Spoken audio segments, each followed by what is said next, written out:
Hello welcome छ मेरो mini ब्लगमा। आज हामी कहाँ गएको र के गरेको फुल भिडियो हेर्नु होला। आज हामी सृजनशील बाल आश्रममा गएको थियौं। हामी चाहिँ मेरो बुढोको अफिसबाट डोनेट गर्ने भनेर गएको थियौं। बच्चाहरूलाई खाना खुवाउने, उनीहरूलाई 1 महिनाको रासन दिने भनेर मेरो बुढोको अफिसबाट यो बच्चाहरूलाई डोनेसन गर्नु थियो। बुढोको अफिसको नाम चाहिँ सरप्राइज नेपाल हो। बाहिरबाट सामानहरू अर्डर गर्ने। यहाँ चाहिँ सानो नानी बाबुहरूदेखि लिएर ठुलो नानी बाबुहरूसम्म हुनुहुन्थ्यो। धेरै बच्चाहरू हुनुहुन्थेन, 19 जना मात्रै हुनुहुन्थ्यो, धेरै हुनुहुन्थेन। उहाँहरूसँग भेटेर एकदमै खुसी लाग्यो र अलिकति मनमा नराम्रो पनि लाग्यो। यति सानो उमेरदेखि नै आफ्नो बाबा मम्मीबाट टाढा भएर बस्नु परेको छ। हामी त कति भाग्यमानी रहेछौँ आफ्नो बाबा आमासित बस्न पायौँ। तर उहाँहरू पनि भाग्यमानी नै हो। उहाँहरूसँग सबै संस्थाहरू हुनुहुन्छ, उहाँहरूलाई माया गर्ने दिदी दाइहरू हुनुहुन्छ। तर पनि बच्चाहरूलाई देख्दा मनमा कस्तो अर्कै फिल भएको के मेरो त।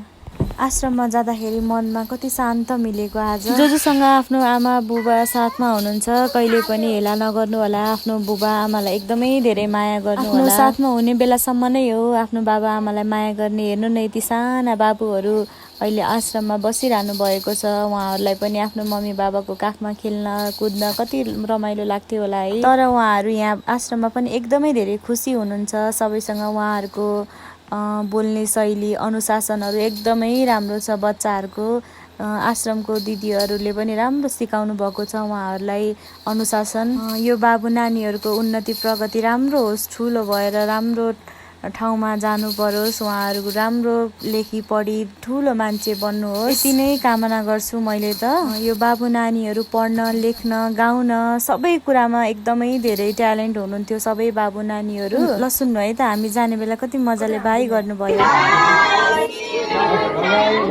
वेलकम।